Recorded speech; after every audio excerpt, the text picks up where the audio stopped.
Gracias por estar aquí. Si esta historia te atrapa, apoya el canal con tu suscripción, un me gusta y un comentario. Tu presencia le da vida a este proyecto. Me llamo Darío Montes. Tenía 36 años cuando esto empezó. Y, para entonces, había pasado la mayor parte de mi vida adulta en los bosques al norte de Niebla Alta, trabajando en el corredor del bosque estatal entre dos pueblos junto a lagos, donde la gente iba a pescar, cazar y fingir que la cobertura del celular era opcional. Nunca creí en monstruos, presagios ni historias de fogata disfrazadas de historia local. Creía en la dirección del viento, en los cambios de presión, en líneas de visión limpias y en huellas que decían la verdad si te tomabas el tiempo de leerlas. Si están esperando que diga que siempre fui sensible a las cosas extrañas, no lo fui. Yo era el tipo al que la gente llamaba cuando quería una respuesta práctica que no dejara en ridículo a nadie.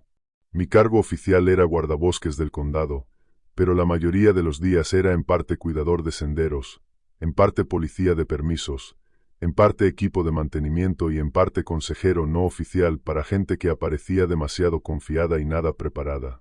Revisaba los accesos a los senderos antes del amanecer, quitaba árboles caídos de los caminos de acceso, reemplazaba señales de límite desteñidas y registraba el movimiento de la fauna en una carpeta de papel, dentro de un sistema digital que se congelaba cada vez que subía la humedad. Durante la temporada de caza, supervisaba puestos, verificaba permisos y les recordaba a los cazadores visitantes que los límites de las propiedades privadas eran reales, incluso cuando no coincidían con los postes viejos de las cercas. En primavera, recorría los circuitos de campamento buscando fallos en las medidas contra osos y armarios de comida rotos. En invierno, seguía el rastro del tráfico de motos de nieve donde cruzaba zonas protegidas de anidación. No era un trabajo glamuroso, pero era honrado, y a mí me gustaba el trabajo con resultados medibles. Alquilaba una granja a unos 10 minutos de rutas muertas. Era una casa vieja y blanca, con un porche hundido y un techo de acero que chasqueaba con el calor del verano y crujía con el frío intenso. El propietario vivía al sur del estado y solo le importaba que el alquiler entrara. El vecino más cercano estaba al otro lado de un campo de heno, en una línea de árboles, lo bastante lejos como para que pudieras ver la luz de su porche por la noche, pero nunca oír su televisión. Mantenía la casa sencilla. Botas de trabajo junto a la puerta trasera. Vadeadores en la entrada de servicio. Mapas en la pared de la cocina con marcas de lápiz graso para derrumbes de caminos y árboles recién caídos. Había un congelador horizontal en el cuarto de servicio y una repisa con frascos de conserva que nunca usaba, porque mi hermana Elena me mantenía abastecido con chili de venado y judías encurtidas cada pocas semanas. Todos los domingos por la noche, salvo que uno de los dos estuviera de viaje, la llamaba a las 7. Vivía a 1 hora al sur, con su marido y 2 hijos ya adultos que todavía trataban mi casa como un almacén gratuito de equipo. Nuestras llamadas eran previsibles de la mejor manera. Ella preguntaba si estaba comiendo lo suficiente. Yo le decía que sí, incluso cuando había vivido 3 días a base de cecina y café. Luego ella me contaba que pariente estaba peleado con que otro pariente y cómo iban los tomates. Le preocupaba que pasara demasiado tiempo solo. Yo le decía que la soledad elegida y la soledad sufrida no pertenecían a la misma categoría. Ella nunca terminó de creérselo, pero dejó de discutir y se conformó con preocupaciones prácticas. ¿Mandaste revisar esa caldera antes de las olas de frío? Me preguntó un domingo a finales de agosto. La limpié y cambié el filtro. Funciona bien. Tú siempre dices bien. Bien significa temporal. Bien significa que arranca cuando la enciendo. Eso es todo lo que necesito. Ella soltó una risa por la nariz. Ese sonido que hacía cuando sabía que no iba a ganar. Hazme un favor nada más. Mantén el teléfono cargado. No me importa si estás todo el día en el bosque. Lo quiero cargado por la noche. Ahora mismo está cargado. Ahora y después. Promételo. Hizo una pausa y luego suavizó la voz. Está bien. Confío en ti. Le dije que la quería y colgamos como siempre, de forma tranquila y ordinaria. En mis días libres, cazaba con arco o ayudaba a los chicos del lugar a reparar puestos viejos antes de la temporada de ciervos. La mayoría de esos puestos los habían construido tíos que confiaban más en los clavos que en los pernos y que no tenían ningún respeto por las líneas niveladas, así que pasaba mucho tiempo reemplazando tablones podridos del suelo y reforzando esquinas. Me gustaba ese trabajo. Los chicos escuchaban mejor cuando llevaban puesto un cinturón de herramientas. Hacían preguntas directas y aceptaban respuestas directas. Un sábado, 2 hermanos de Costa Fría aparecieron con una lata de café llena de tornillos mezclados y clavos doblados.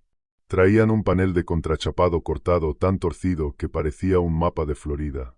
Me quedé allí sosteniéndolo y dije: si ponemos esto en su puesto, los ciervos nos van a denunciar por negligencia.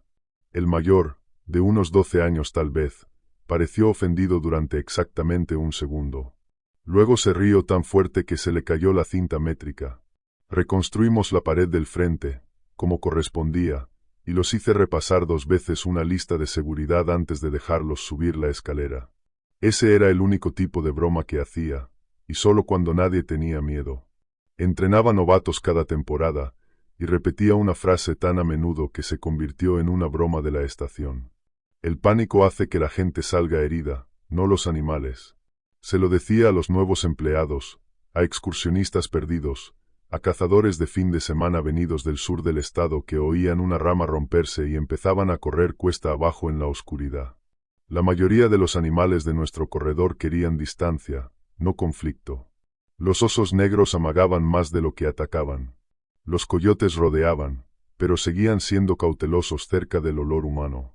Los perros asilvestrados eran un problema de gestión mayor que los lobos, porque eran impredecibles y aprendían malos hábitos en los campamentos. Pero incluso eso tenía patrones. En mi mundo, el patrón era estabilidad. La estabilidad era seguridad. Para la segunda semana de septiembre, mis turnos se habían asentado en patrullas al comienzo del anochecer, porque la luz del día se acortaba y el comportamiento de los visitantes se volvía más descuidado a medida que las noches se enfriaban. Aquel tramo de bosque era una mezcla de cedro, álamo temblón, pino y bolsas bajas de pantano, cosidas entre sí por caminos de servicio y antiguos cortes de tala que nunca habían terminado de sanar. Allí podías conducir 1 milla y cruzar 3 texturas distintas de suelo. Crestas de arena seca, mantillo blando bajo los pinos, luego barro negro donde el agua permanecía bajo el musgo. Sabía dónde se perdía la señal de radio, donde cruzaban los ciervos con la primera luz, donde los chicos del pueblo se colaban para hacer fiestas, donde aparecían fogatas ilegales después de los fines de semana largos. Conocía el olor de la lluvia llegando sobre los cedros y el filo metálico de una helada temprana. Sabía cuando el canto de un búho era una advertencia y cuando era rutina. Conocía ese bosque como algunos hombres conocen los cruces de una ciudad. Lo primero que me molestó no fue un sonido. Fue la falta de uno. Los coyotes normalmente empezaban al anochecer, en ráfagas escalonadas a lo largo del Tajo Negro. No de forma constante. Solo suficientes aullidos cortos y llamadas de desafío como para trazar por donde se movían las manadas. 3 noches de patrullas seguidas no oí nada. No menos. Nada. Mientras el corredor se hundía en un silencio plano que duraba demasiado, como una habitación donde una conversación se hubiera detenido porque alguien había entrado. Lo registré como baja vocalización debido a un cambio de presión y seguí adelante. Los frentes hacen cosas raras con el comportamiento. Era una explicación válida. Luego desaparecieron los excrementos de mapache de 2 líneas de alimentación conocidas cerca de los contenedores del campamento. Lugares que seguían activos incluso después de las rondas de limpieza, porque la gente dejaba caer envoltorios de comida y papeles grasientos sin importar cuántos carteles pusiéramos. Al principio culpé a mantenimiento. Tal vez alguien por fin había hecho una pasada a fondo. Pero los contenedores seguían teniendo marcas de arañazos y huellas de patas de noches anteriores. Mientras faltaban señales frescas, los perros asilvestrados que solían saquear los sitios 12 y 14 también dejaron de aparecer. No había bolsas rasgadas. No había huellas en el polvo. No había capturas nocturnas de cámara. Revisé la cámara yo mismo, cambié las baterías, reformateé la tarjeta, reajusté el ángulo y la altura. Me dije: cambio de migración, fuente de alimento movida, quizá alguien atrapó y reubicó a los perros sin declararlo. Todavía era explicable. Para la cuarta noche, empecé a encontrar senderos de ciervos que se cortaban a mitad de paso. No quiero decir que las huellas se desvanecieran de forma natural o se dividieran alrededor de la maleza.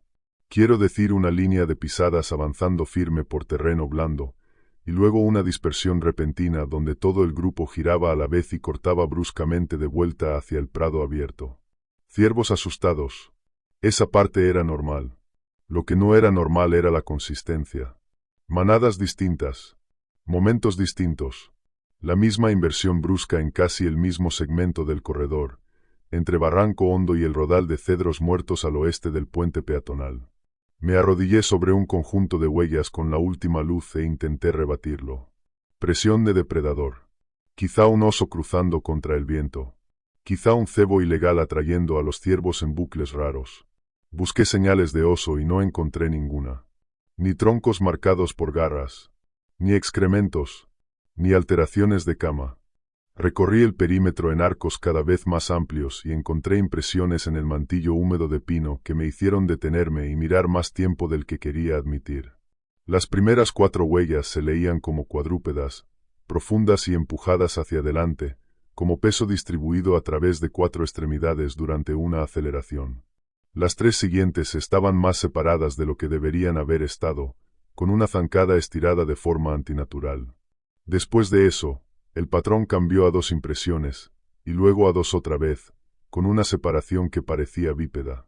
No limpia, no de manual, pero lo bastante incorrecta como para que sacara una regla de mi mochila, fotografiara cada huella con marcadores de escala y marcara las coordenadas GPS.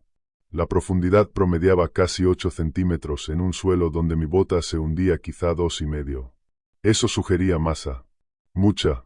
Mientras trabajaba, repasé la descomposición en mi cabeza. Distorsión por superposición. 2 animales cruzando la misma línea de rastro. Pata trasera desnuda registrándose sobre la delantera en sustrato blando. De cielo creando paredes alargadas. Una broma humana con moldes tallados. Había visto todo eso al menos una vez. Nada encajaba perfectamente, pero podía forzar un encaje aproximado si entrecerraba los ojos ante el ángulo y el momento. Así que hice lo que siempre hacía cuando las cosas se ponían raras. Documenté primero. Interpreté después. El rodal de cedros muertos estaba en una hondonada poco profunda donde el frío se acumulaba tras la puesta del sol. Los descensos de temperatura allí eran comunes a finales de otoño, menos comunes a principios de septiembre, pero los microclimas existen. Aquella noche, entrar en ese rodal fue como atravesar una cortina invisible. Se me erizó la piel de los antebrazos bajo las mangas. Mi aliento apareció frente a mi cara durante 2 o 3 segundos. Luego desapareció cuando volví hacia el sendero. Revisé el termómetro portátil sujeto a mi chaleco. 8 grados menos dentro de la hondonada que a 30 yardas fuera. Lo golpeé 2 veces, lo recalibré y obtuve la misma diferencia. Lo anoté y me dije: topografía más humedad. Nada más. Cuando pulsé la radio para informar mi ubicación, recibí una estática dura. No estática de señal débil. No cortes intermitentes. Un siseo pleno, como ruido blanco empujado directamente dentro del altavoz. Caminé cuesta arriba. Todavía estática. Caminé hacia el camino de servicio y, a unas 30 yardas, la señal volvió de golpe, lo bastante clara como para oír a despacho pidiendo que repitiera. Di mi estado de rutina y no mencioné la bolsa de estática, porque todavía creía que un fallo del equipo era más probable que cualquier otra cosa. Al volver por el mismo lugar, obtuve el mismo resultado. Siseo dentro. Señal clara fuera. Pasaron 3 días y el patrón se mantuvo. Anocheceres silenciosos. Ausencia de señales de carroñeros. Ciervos girando de golpe. Bolsa fría. Zona de siseo en la radio. Una noche llevé el conjunto de fotos a casa y extendí las impresiones sobre la mesa de la cocina, bajo la lámpara colgante. Marcas de regla. Sombras de profundidad. Estimaciones de zancada. Notas del suelo escritas en letras de imprenta por los márgenes. Mirarlas con la luz seca del interior las hacía parecer menos dramáticas y más técnicas. Eso me tranquilizó. Me dije que había visto demasiados vídeos en internet de gente fabricando misterio para llamar la atención, y que tal vez yo estaba compensando demasiado contra eso. esforzándome tanto por mantenerme objetivo que estaba fabricando un patrón donde no existía ninguno. Luego me di otra vez y llegué a los mismos números. Mi confianza no se derrumbó. Se adelgazó. Un trampero retirado llamado Ramiro Valdés todavía revisaba sus viejos caminos de línea, aunque tenía las rodillas destrozadas y sus días de permisos habían quedado atrás. Tenía una cara como corteza vieja y la costumbre de hablar como si cada frase le costara dinero. Me lo encontré en un apartadero cerca del Tajo Negro, justo después de la puesta del sol. Los dos estábamos junto a nuestras camionetas, con esa postura compartida de hombres que habían pasado años juzgando el clima por el olor. Él miró más allá de mí, hacia los árboles, y luego volvió a mirar mi chaleco. «Has estado ahí dentro hasta tarde». «La mayoría de las noches», dije. «¿Por qué?» Su mandíbula se movió una vez, como si estuviera decidiendo si responder. «Porque está mal de silencio. No solo silencioso. Mal». Esperé. Él cambió el peso de una pierna a la otra y mantuvo los ojos en la línea de árboles. Cuando trampeaba este sector, hace años, había tramos que se quedaban muertos así. Luego las cosas volvían. Luego se quedaban muertos otra vez. La gente contaba historias. Yo ignoraba las historias. Todavía las ignoro. Pero mantente alerta cuando oscurezca. Guardabosques, el Tajo Negro está despierto otra vez. ¿Despierto con qué?, pregunté. Él hizo un encogimiento breve de hombros que no tenía nada de humor. Si tuviera un nombre limpio para eso, ya lo habría usado. Luego subió a su camioneta y me dejó con las luces traseras desvaneciéndose entre el polvo y la sensación de que no me había contado todo lo que creía. Me quedé allí otro minuto, escuchando cualquier cosa que me permitiera descartarlo como dramático. Oí viento en las ramas altas, un chapoteo lejano en el agua del pantano, y mi propio pulso en los oídos. No coyotes, no perros, no mapaches revolviendo basura. Solo bosque vacío y esa clase de silencio que exigía atención. De vuelta en la granja esa noche, limpié el barro de mis botas, eché el cerrojo y comprobé 2 veces el nivel de batería de mi radio sin ninguna buena razón. Dormí ligero y desperté antes del amanecer, con una quietud al otro lado de la ventana del dormitorio que se sentía demasiado completa para esa hora. Con la primera luz, revisé mi mapa de patrulla y redibujé la ruta de la tarde siguiente para incluir la hondonada oscura, el barranco hondo, el puente peatonal y el terraplén de servicio en un solo circuito. Todavía no estaba asustado. Estaba irritado, concentrado y decidido a identificar la causa. La forma en que manejaba cualquier otra anomalía en aquel bosque. Una señal, una medición, un hecho verificado a la vez. Tiré mi bolsa de patrulla en la camioneta, revisé el combustible y salí de la granja con luz suficiente para hacer el circuito completo 2 veces si hacía falta. El cielo tenía esa neblina fina de septiembre que convertía el sol en una moneda pálida sobre la línea de árboles. Y durante unos minutos, el camino pareció lo bastante ordinario como para hacerme sentir estúpido por las baterías extra y la radio de repuesto sujetas al chaleco. La sensación no duró. En el primer kiosco del inicio del sendero encontré marcas frescas de arañazos sobre el panel inferior del mapa. 4 líneas paralelas cortaban el laminado impermeable con la profundidad suficiente para engancharme la uña. Un oso negro podía hacer eso, pero no con ese ángulo. Las marcas empezaban abajo y terminaban arriba, subiendo desde la altura de la rodilla hasta casi mi pecho en un solo zarpazo fluido. Medí desde el suelo hasta el borde superior y obtuve 68 pulgadas. Tomé fotos con pestañas de escala y anoté la hora en mi cuaderno de campo. A 50 yardas hacia el bosque hizo lo que llevaba haciendo toda la semana. Ni un pequeño crujido entre la maleza, ni parloteo de ardillas arriba, ni llamadas de chotacabras empezando a calentarse cuando caía la luz. Incluso mi propio movimiento sonaba demasiado claro. La suela de las botas sobre las agujas, la manga de la chaqueta rozando el cedro. Cuando un bosque vivo se queda en silencio, normalmente todavía encuentras bolsas de actividad normal si esperas lo suficiente. Esperé en un cruce de sendero de animales durante 6 minutos, con la linterna frontal apagada. Nada se movió. Para el jueves por la tarde, había empezado a comprobarme el pulso cada vez que me detenía a escuchar, porque no dejaba de confundirlo con pisadas lejanas. En la hondonada oscura, la caída de temperatura golpeó con más fuerza que antes. lo bastante brusca como para que viera mi aliento en chorros cortos. Mi termómetro portátil marcaba 43 grados en la hondonada y 51 en el borde. El mismo patrón. Una diferencia mayor. La radio me dio el mismo siseo pleno cuando pulsé para transmitir. Cambié a la radio de repuesto. El mismo siseo. Caminé 30 yardas hacia afuera y despacho entró con suficiente claridad como para preguntar por qué había transmitido 2 veces. Probando el cambio de batería, dije. Suena sin aire, respondió despacho. ¿Estás bien? Sí. Terreno irregular. Técnicamente, eso era cierto. Estaba parado sobre terreno irregular, con los hombros tan tensos que me dolía el cuello.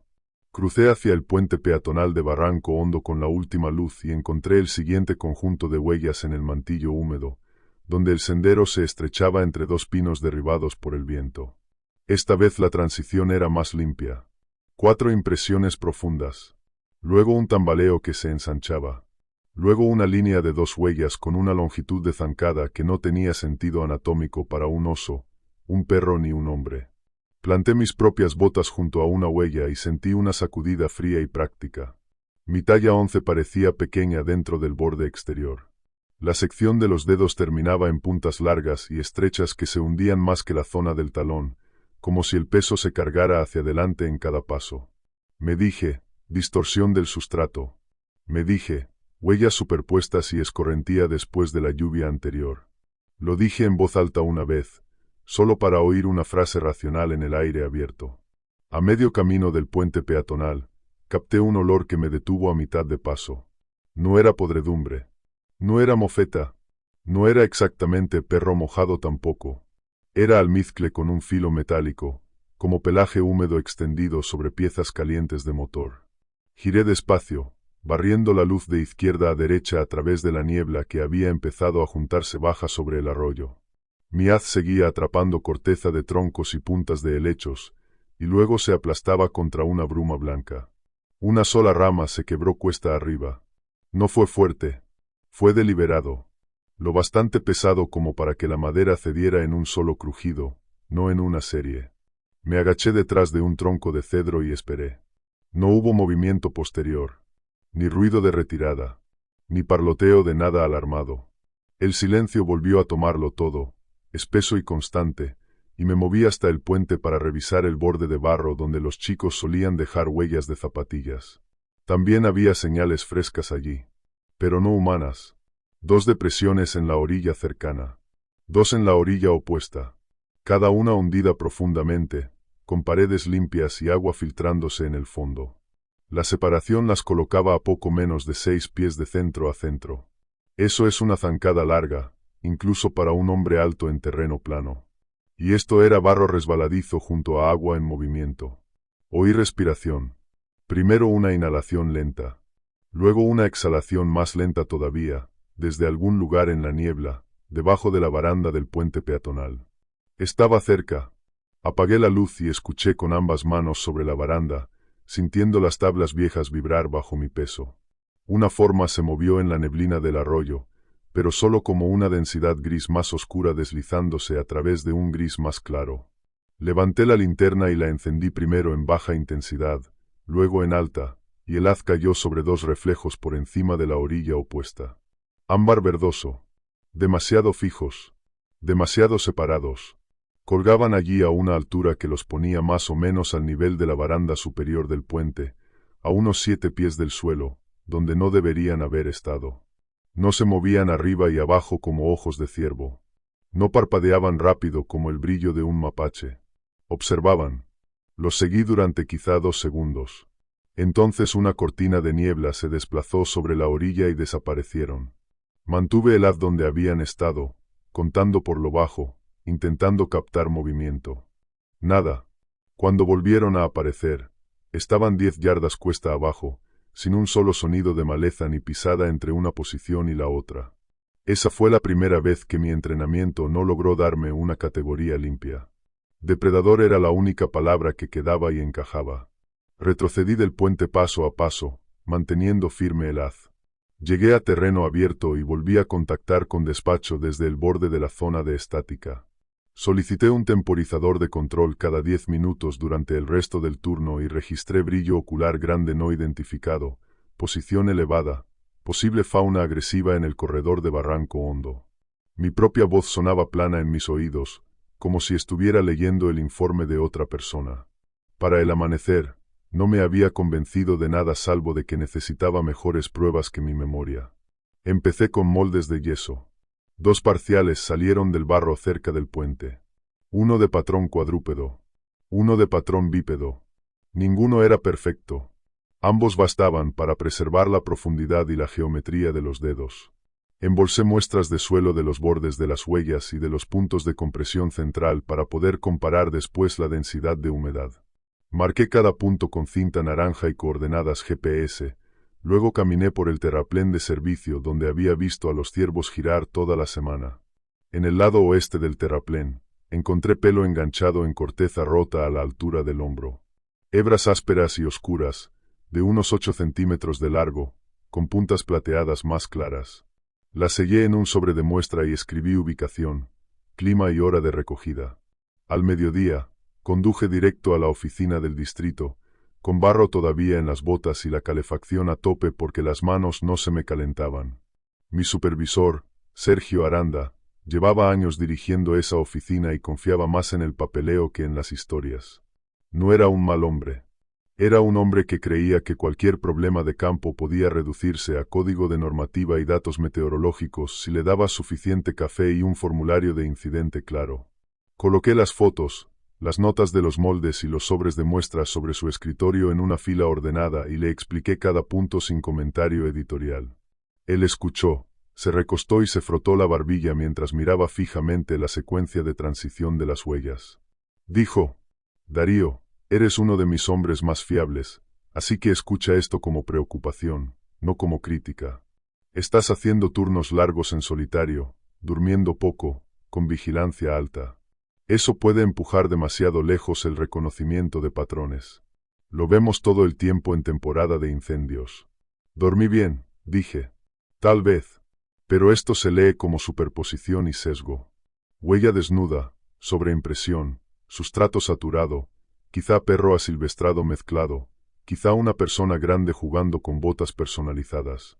Ya sabes todo eso. Conozco la lista, dije. No coincide con la zancada ni la profundidad. Él dio un golpecito sobre el montón de fotos. Sí coincide si quieres registrarlo como posibilidad de fauna agresiva. Añade presencia extra de patrulla y solicitaremos una revisión regional de fauna si hay otro encuentro directo. No pongas lenguaje de críptidos en nada oficial. Eso mata la credibilidad antes de que podamos empezar. Yo no había dicho críptidos. Él tampoco, hasta ese momento. Salí de su oficina con las muestras todavía en mi bolsa y la primera grieta real en mi confianza hacia la cadena por encima de mí. Sobre el papel, él estaba siguiendo el proceso. En la práctica, oí el mensaje con claridad. Mantén esto en silencio salvo que alguien sangre delante de testigos. 3 días después, el conjunto de pruebas había crecido y la paciencia se había reducido. Revisé 2 cámaras de sendero en el Tajo Negro y encontré ambas unidades todavía montadas, baterías llenas, lentes limpias. Los archivos estaban mal. Las marcas de tiempo saltaban en huecos agrupados y luego se reanudaban sin fotogramas intermedios, como si las unidades se hubieran quedado ciegas durante ventanas de 20 a 40 minutos. En un fotograma recuperado, tomado a las 9:14, la hierba del primer plano yacía aplastada en un patrón circular de presión alrededor de la altura de la cámara, y la esquina superior derecha contenía un borde oscuro y borroso que parecía pelaje pasando a centímetros de la lente. No había sujeto completo, solo una mancha de movimiento y 2 puntos de luz reflejada en el borde mismo, medio fuera de cuadro.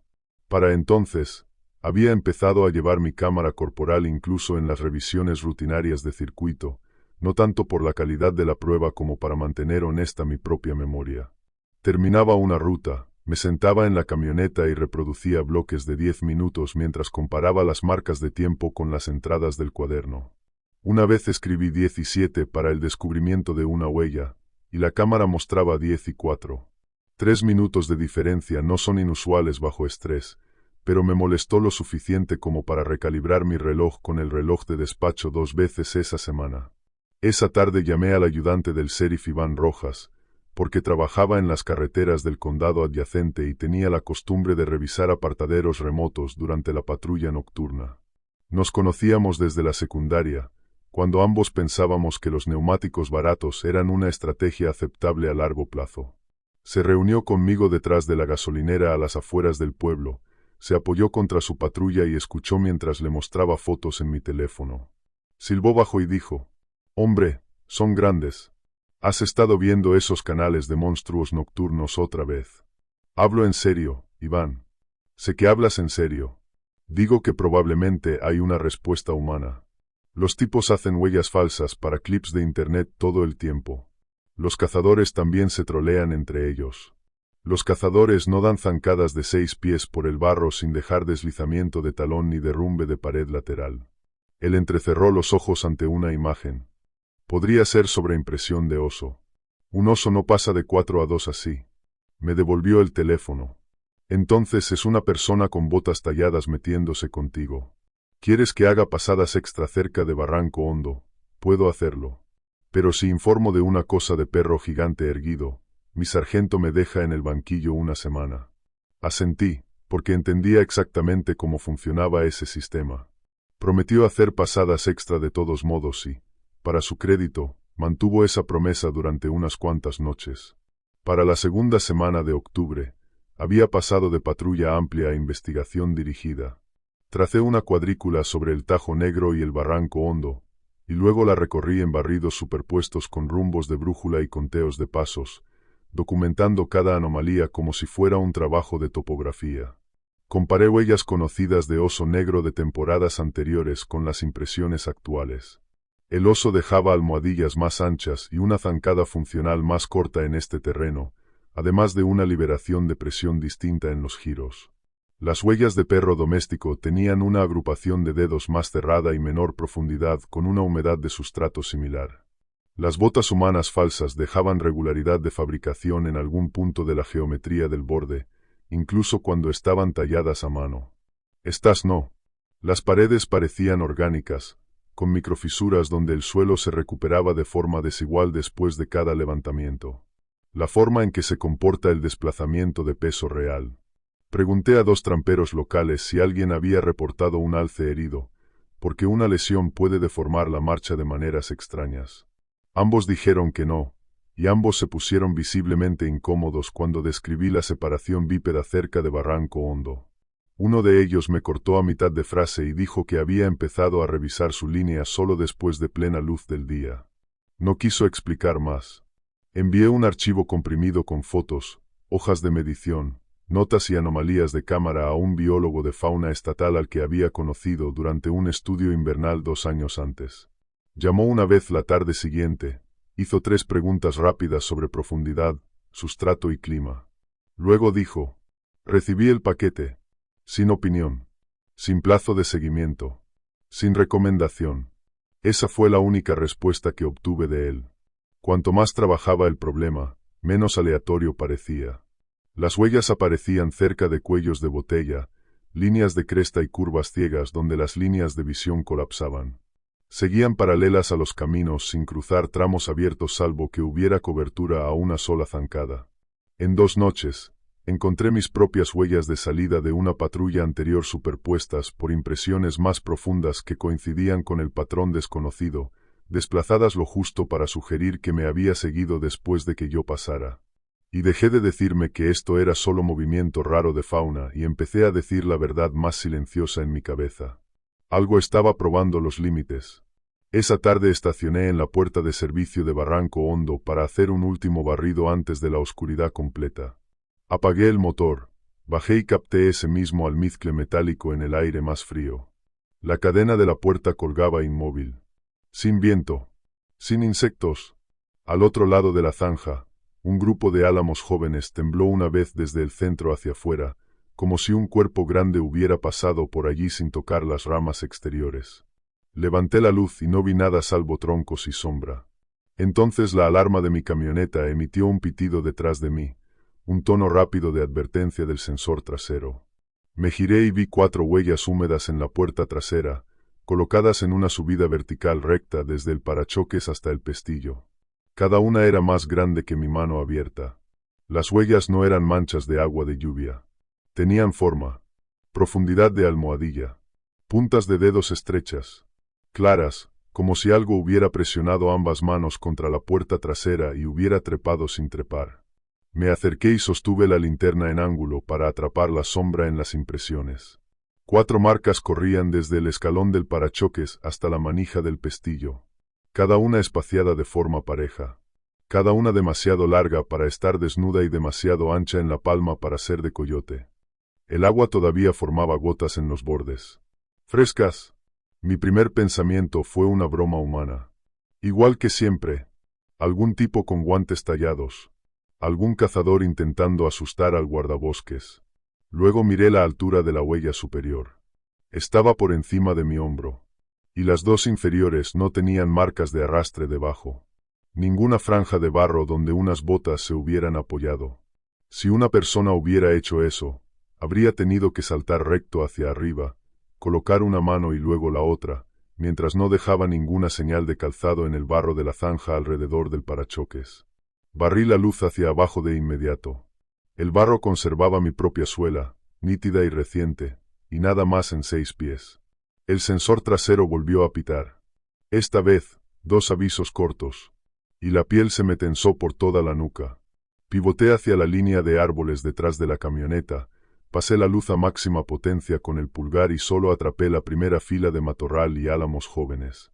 El haz terminaba en negro más allá de 30 yardas. Un banco estrecho de niebla se había asentado sobre la zanja y empujaba bajo entre los troncos, convirtiendo la distancia en capas. Escuché en busca de movimiento, intentando separar el sonido ambiente de mi propia respiración. Ningún ruido de ramas, ningún arrastre, ningún zumbido de insectos. Solo el tic frío de mi motor al enfriarse y un goteo lejano desde agujas de cedro. Abrí la puerta del conductor sin apartar los ojos de la oscuridad. Metí la mano y agarré el reflector portátil del suelo del pasajero. El cable se enganchó en la funda de mi radio y durante un segundo tuve que mirar abajo para liberarlo. Cuando volví a mirar arriba, 2 puntos de luz me esperaban entre los árboles. Ámbar verdoso. Fijos. Nivelados. Estaban demasiado separados para cualquier cosa que hubiera visto en aquel corredor, salvo un alce adulto. Y el brillo de ojos de un alce estaba más bajo y se movía con ese balanceo pesado. Estos permanecían quietos. Arrastré el reflector a izquierda y derecha para buscar reflectores, vidrio, metal, cualquier cosa que devolviera la luz. Los puntos me siguieron sin cambiar de posición. Luego parpadearon una vez, lento, casi deliberado. Medí la altura por instinto contra lo que podía ver. La rama más baja del álamo detrás de ellos estaba a unos 6 pies y medio. Los ojos estaban un poco por encima. Quizá a 7 pies del suelo. Quizá un poco más, dependiendo de la caída de la zanja. La boca se me secó tan rápido que sentí como si hubiera respirado polvo. Levanté la radio. Despacho. Aquí Montes en la puerta de servicio de Barranco Hondo. Necesito asistencia prioritaria por fauna. Mantuve la voz estable, porque el entrenamiento estaba más hondo que el pánico. Animal grande no identificado presente cerca de mi posición. Brillo ocular elevado, aproximadamente a 7 pies. Solicito comprobación de unidad y apoyo de fuerzas del orden en espera. El altavoz respondió con estática. Un siseo de banda completa. Ninguna voz debajo. Di 2 pasos hacia el arcén de la carretera y transmití de nuevo. Despacho, ¿recibe? Estática. Luego un estallido cortado de sílabas demasiado rotas para interpretarlas. Me moví otras 10 yardas hacia afuera, con los talones de las botas resbalando sobre la grava, sin apartar nunca el reflector de aquellos ojos. En el borde del claro de la puerta, la señal volvió de golpe, con tanta fuerza que me hizo estremecer. Montes, estás ilegible y luego claro. Repite desde el principio. Volví a hacer la llamada con las coordenadas de ubicación y les dije que no usaran sirenas al aproximarse. Mientras hablaba, los ojos se deslizaron detrás de un tronco de abedul y desaparecieron. Moví rápido el haz, escaneando de izquierda a derecha por el rodal, siguiendo cada corredor entre los árboles. Nada. Matorral vacío. niebla ondulando en su sitio. Entonces los reflejos aparecieron más abajo en la pendiente, a unas 10 yardas de donde habían estado. Misma altura, misma separación. No me llegó ningún sonido de movimiento, ni crujido de rama, ni roce de maleza, ni patada de tierra. El espacio entre posiciones tenía suficiente madera caída como para obligar a cualquier cosa con peso a hacer ruido. Y aún así, el bosque permaneció mudo como una habitación cerrada. La presión fría se me asentó en el pecho. Eso no tenía nada que ver con la temperatura. Fue el primer momento en que los hechos en los que confiaba empezaron a tirar en direcciones opuestas. Un cuerpo grande significaba ruido. Sin ruido significaba que no había un cuerpo grande. Tenía ambas cosas a la vez. Despacho volvió en mi oído preguntando si tenía visual de la especie. Les dije negativo en identificación y positivo en proximidad agresiva. Dijeron que un ayudante del sheriff estaba a 10 minutos y me aconsejaron permanecer en el vehículo si era seguro. Respondí recibido. Subí al asiento del conductor, dejé la puerta abierta y mantuve el reflector apoyado en el volante. Los ojos no se lanzaron contra mí. Observaban desde la pendiente, desaparecían, reaparecían 2 árboles más allá, volvían a desaparecer. Una vez reflejaron desde una altura más baja, luego subieron de nuevo a la línea original, como si lo que los llevaba se hubiera dejado caer a 4 patas y se hubiera puesto de pie otra vez, aunque nunca vi un cuerpo entre esas transiciones. Y cada vez que intentaba captar detalle alrededor de ellos, la niebla aplastaba la profundidad y los árboles se convertían en barrotes. Empecé a narrar observaciones en mi cámara corporal porque quería que la secuencia quedara fijada al tiempo. 9:38. Ojos en línea superior de troncos. Estimación, 7 pies. 9:39. Reubicación cuesta abajo sin movimiento audible. Las manos me temblaron una vez, un estremecimiento brusco por el antebrazo, y bloqueé el codo contra el marco de la puerta para estabilizar el haz. El terror no llegó como un grito. Llegó como precisión bajo tensión. Cada sentido se elevó tanto que dolía. Los faros del ayudante del sheriff por fin barrieron la carretera de acceso, y sentí el alivio golpearme tan rápido que casi me dejó flojo. Iván entró detrás de mí, apagó la barra de luces y bajó con el rifle de patrulla inclinado hacia abajo. ¿Qué tienes?, preguntó, con la voz tensa ahora. Sin bromas, tú. Señalé con el reflector. Ahí. A media pendiente. Justo a la izquierda del abedul partido. Él entrecerró los ojos, avanzó 2 pasos y se detuvo. Lo veo. Solo ojos. Altura demasiado alta para ciervo. Tragó saliva, manteniendo el rifle encarado. Sin decir más todavía, mantuvimos la posición lado a lado, escaneando. Los reflejos permanecieron quizá 5 segundos, luego se apagaron y no volvieron. Iván avanzó hasta mi puerta trasera mientras yo cubría la línea de árboles. Pasó la luz sobre las huellas húmedas, se agachó, se levantó y me miró con una cara que conocía desde que teníamos 16 años y éramos lo bastante estúpidos como para correr camionetas por caminos de tala. Yo no te hice esto, dijo en voz baja. Nadie se está metiendo contigo. Llamó a su despacho e informó de señales sospechosas de fauna sin añadir adjetivos. Registramos el perímetro inmediato en un arco lento, hombro con hombro. No encontramos ninguna huella fresca saliendo de la zanja. El suelo debería haber conservado algo, pero el barro solo nos dio canales viejos de escorrentía, mis marcas de botas y aquellas huellas verticales en la puerta trasera, que ya empezaban a secarse en los bordes. Para cuando terminamos, la oscuridad completa había cerrado sobre el claro. Iván me dijo que cortara la ruta y saliera de allí. Casi discutí, porque dejar una incógnita activa en un corredor público iba contra todos mis hábitos. Pero otro estallido de siseo golpeó mi radio y se cortó a mitad de frase, y sentí que mi confianza bajaba un escalón que no podía ignorar. Conduje de vuelta a rutas muertas con Iván detrás de mí hasta el pavimento.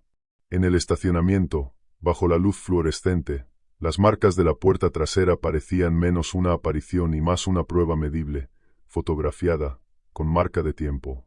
Eso ayudó durante unos 15 minutos. Y luego me senté solo en la camioneta y reproduje la grabación de la cámara corporal.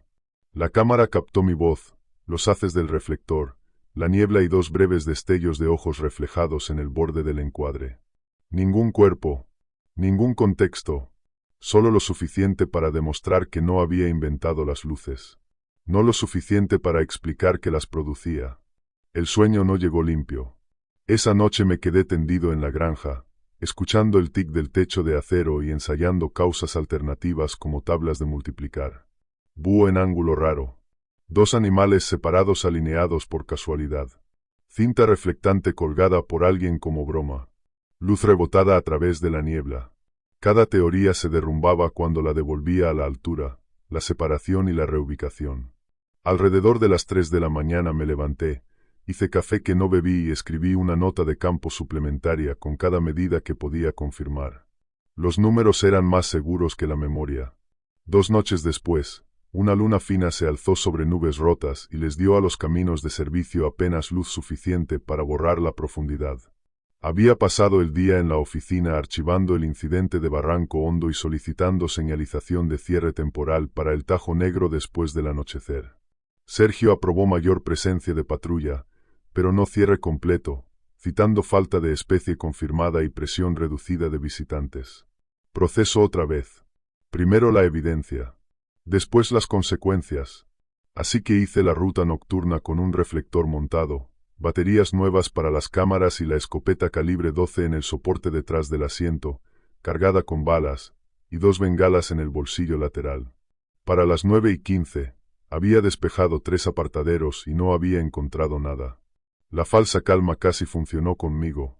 Los grillos habían vuelto en parches finos cerca del borde del pantano, y una vez oí una sola llamada de coyote muy al oeste, cortada después de una nota. Ahora conducía por el camino del terraplén sobre Barranco Hondo a baja velocidad, con las ventanas entreabiertas y el motor apenas por encima del ralentí. El aire llevaba ese mismo almizcle metálico en hilos breves. Presente, luego ausente. En la cresta donde el camino de servicio doblaba alrededor de un rodal de abedules, mi faro derecho atrapó movimiento cruzando desde la zanja hacia el terraplén. Al principio fue solo una masa oscura contra árboles más oscuros. Baja y rápida. Frené y corté el avance. La forma se alzó al llegar a la parte superior del terraplén, y la escala me golpeó toda de una vez cuando pasó junto al marcador del sendero. El letrero medía 6 pies desde el suelo hasta el borde superior. Los hombros de la cosa se movían casi 2 pies por encima de él. Se detuvo de perfil durante menos de un segundo, y ese segundo reconfiguró mi sentido de la anatomía. El torso estaba encorvado hacia adelante como un corredor en la línea de salida, pero seguía erguido sobre las patas traseras, dobladas altas en el corvejón, digitígradas de una forma que se leía canina y errónea al mismo tiempo. La línea del lomo descendía desde el cuello hasta las caderas bajo un pelaje oscuro y hirsuto que se abría en mechones a lo largo de las costillas. 4 extremidades colgaban largas, con los codos altos, terminando en formas pálidas de gancho que atrapaban la luz de la luna cuando cambiaba el peso.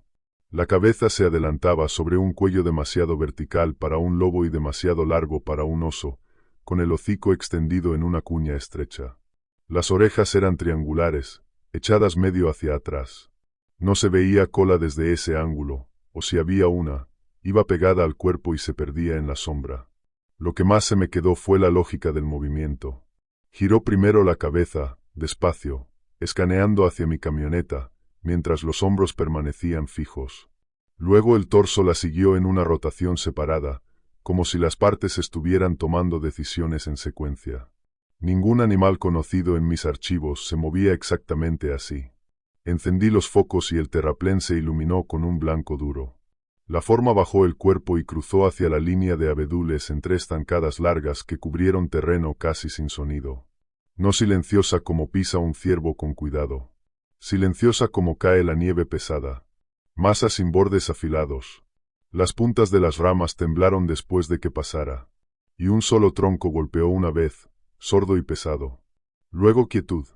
Me quedé sentado allí, aferrado al volante, y me obligué a respirar desde el diafragma porque la visión de túnel había empezado en los bordes. El guión de entrenamiento corrió de todos modos. Identificar. Evaluar. Contener. La clasificación había fallado.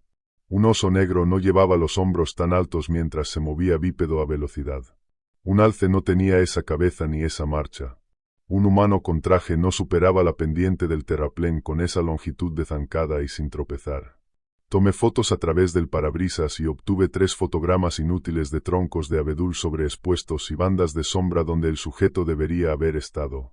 Cambié a la cámara corporal, pronuncié un registro rápido de secuencia y luego bajé con la escopeta encarada y el reflector bajo. El barro de la zanja en el punto de cruce conservaba 2 impresiones profundas lado a lado, cada una con dedos apuntados hacia adelante y una compresión de almohadilla trasera que mordía la arcilla. Medí rápido. Longitud, poco más de 14 pulgadas. Anchura, casi 6 en la almohadilla. Profundidad, casi 2,5 pulgadas en un suelo que apenas aceptaba media pulgada del talón de mi bota. El rodal de abedules delante tenía un sendero estrecho de animales que serpenteaba cuesta abajo hacia barranco hondo. Lo seguí 10 yardas y me detuve cuando mi radio siseó otra vez en estática, lo bastante fuerte como para ahogar mis propios pasos. Entre los árboles, capté una forma más oscura pasando brevemente de izquierda a derecha a la altura del pecho por encima del sotobosque. Luego desapareció. Mi luz encontró solo troncos y pelusa de semillas a la deriva. Retrocedí hasta el camino sin darle la espalda, entré en la camioneta y conduje hasta tener señal abierta antes de reportarlo. Mantuve el informe cerrado. Silueta grande no identificada, bípeda, caniforme. Potencial agresivo cruzando cerca de zona activa de sendero. Confirmación visual relativa a marcador fijo. Despacho preguntó si necesitaba extracción inmediata. Dije que no, y odié lo automática que sonó esa respuesta. El orgullo ya no tenía sitio en esto, pero el hábito todavía sí. En la estación, revisé la altura del letrero contra viejos registros de mantenimiento para verificar las dimensiones. 72 pulgadas hasta el borde superior exactamente. Eso ponía la altura de los hombros en unas 94, quizá un poco menos por el ángulo del terraplén. Escribí los números, los rodeé con un círculo y miré hasta que la tinta se volvió borrosa. Para cuando llegué a casa, el cielo se había cubierto, y el viento empujaba ramas contra los aleros de la granja. Me quedé de pie junto al fregadero de la cocina, con la luz apagada, mirando mi reflejo sobre el patio oscuro, y construí un andamiaje racional más porque necesitaba uno para dormir. Escala mal leída con poca luz. Perspectiva distorsionada por la elevación del terraplén. Exageración de adrenalina bajo amenaza. Un oso grande erguido en zancada de transición. Visto desde mal ángulo, rellenando detalles que nunca estuvieron allí. Repetí esas líneas hasta que sonaron casi creíbles. Luego cerré ambas puertas con llave, revisé el porche 2 veces y me quedé despierto, escuchando el próximo sonido que no perteneciera. El siguiente sonido llegó alrededor de la 1:20 de la mañana. 3 golpes lentos bajo la ventana de la cocina. No en el cristal, en el revestimiento justo debajo, como si alguien estuviera probando lo delgada que era la pared. Me quedé congelado en la cama y escuché con tanta intensidad que me dolieron los oídos. No hubo más golpes, ni pasos alejándose, solo el viento rozando los aleros y el tic suave del conducto de la caldera al enfriarse. Me deslicé fuera de la cama, saqué el arma corta de la caja de seguridad y avancé por el pasillo con las luces apagadas. La luz de la luna que entraba por la ventana de la sala me daba lo justo para despejar las esquinas. En el fregadero de la cocina, me coloqué de lado y miré hacia el patio. El porche, el camino de grava, el cobertizo, el borde del campo más allá. Todo vacío. Revisé la puerta trasera. Cerrojo cerrado. Cadena puesta. Ventana de la entrada de servicio asegurada. Cuando abrí la puerta interior a la entrada de servicio, un olor entró desde fuera a través de las rendijas del viejo marco. Pelaje mojado, metal frío y resina de pino. Era la misma mezcla de olor que había estado captando en patrulla, más fuerte que nunca dentro de mi propia casa. Retrocedí, cerré la puerta y me quedé allí con la mano en el pomo, el pulso martillándome en la garganta. No llamé a despacho, no porque fuera lo inteligente, porque no confiaba en lo que podía reportar sin ver nada concreto. Guardabosques oye golpes de noche y huele algo extraño, no era una llamada accionable. Era una llamada de estrés. Me dije eso mientras miraba fijamente el rectángulo oscuro de la ventana de la entrada de servicio hasta que los ojos me lagrimearon. Permanecí despierto hasta la primera luz, sentado a la mesa de la cocina, con el arma corta sobre el mantel individual y el café enfriándose junto a mi cuaderno. Al amanecer, revisé desde fuera el revestimiento bajo la ventana. 4 rozaduras superficiales en la pintura, verticales y muy juntas, de unas 2 pulgadas cada una, como si uñas duras hubieran arrastrado levemente mientras lo que las hizo cambiaba el peso. No lo bastante profundas para hacer moldes. No lo bastante limpias para fotos de huellas que resistieran en un informe. Las fotografié de todos modos, añadí medidas y registré la hora. A media mañana, la lluvia entró desde el oeste. Fina y constante al principio. Luego más fuerte, convirtiendo los caminos de servicio en arcilla resbaladiza. Las revisiones por tormenta eran rutina en nuestro corredor. Sobre todo alcantarillas obstruidas y ramas caídas en los puntos de acceso. Recibí una llamada de despacho alrededor de las 3:40 por un apartadero bloqueado cerca de Barranco Hondo. Una de esas tareas que suenan simples hasta que el clima y la luz que se apaga vuelven cara a cada decisión. Conduje hasta allí con los focos en baja y los limpiaparabrisas luchando a barrido completo. El agua se extendía sobre el parabrisas en ráfagas que borraban la profundidad, y luego despejaba apenas lo suficiente para mostrar la siguiente curva. En el apartadero, un álamo muerto había caído sobre la mitad del ensanche y había golpeado la vieja cerca de travesaños partidos. Estacioné con el frente hacia afuera para salir rápido, coloqué conos y empecé a despejar ramas con la motosierra mientras la lluvia empapaba las mangas de mi chaqueta. Los bosques alrededor de Barranco Hondo se veían mal bajo la lluvia. Normalmente, las tormentas animan todo. Hojas parpadeando. Animales pequeños buscando refugio. Sonido en capas y ocupado. Aquella tarde se sentía despojada. La lluvia golpeaba metal. La lluvia golpeaba hojas. La lluvia golpeaba mi capucha. Nada más. Ni batir de alas en la maleza. Ni alarma de ardilla. Ni llamada desafiante de coyote al otro lado del corte. La tormenta debería haber ocultado otros ruidos. En cambio, amplificaba su ausencia. Para cuando terminé el corte principal y arrastré las ramas fuera del camino, el crepúsculo se había asentado en ese lavado gris azulado donde la línea de árboles se vuelve plana. Apagué la motosierra y me quedé escuchando. A través de la lluvia, en algún lugar más allá de la cerca del apartadero, oí una exhalación baja. Luego otra, profunda, constante, lo bastante cerca como para sentirla en las costillas más que oírla con los oídos. Dejé la motosierra en el suelo despacio, alcancé el soporte de la camioneta y saqué la escopeta calibre 12. Mis manos conocían la secuencia sin mirar. Comprobar seguro. Cañón abajo. Paso atrás hacia cobertura. Me moví hasta la puerta del conductor, me apoyé contra el marco y pasé los focos a máxima potencia con el pulgar.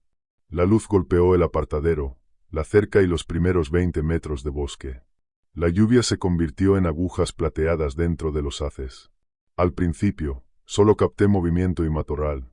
Entonces salió al borde de la luz, a unos 20 metros, medio oculto por píceas negras y cortinas de lluvia. Y todos los argumentos que me quedaban se partieron en dos. La cabeza apareció primero, inclinada desde detrás de un tronco. Hocico alargado, estrecho en la punta, ancho en la bisagra de la mandíbula.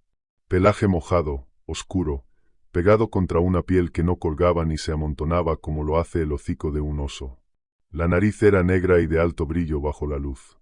Se dilató una vez, y una hebra de agua de lluvia corrió desde la mandíbula inferior en línea recta antes de romperse. Sus ojos reflejaban ámbar con un anillo verde en el centro. No brillaban por sí mismos. Devolvían la luz de los focos con una profundidad que parecía consciente, calculadora. Dio un paso hacia adelante y se mostró más del pecho, grueso y pesado, como el de un perro de trampero criado demasiado grande para el sentido común. Excepto que ese pecho estaba sobre una estructura que seguía erguida. El pelaje allí era negro carbón, con pelos de guarda plateados aplastados por la lluvia. El agua corría en canales entre grupos musculares y desaparecía bajo la línea de las costillas.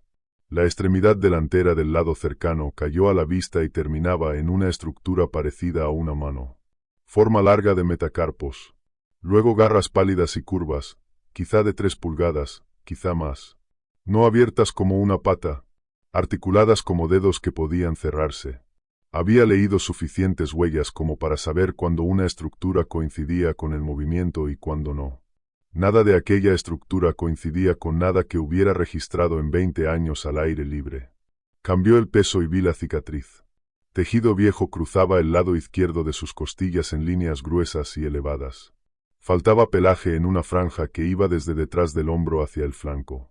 La cicatriz tiraba de la piel, y cada respiración movía ese lado de forma distinta.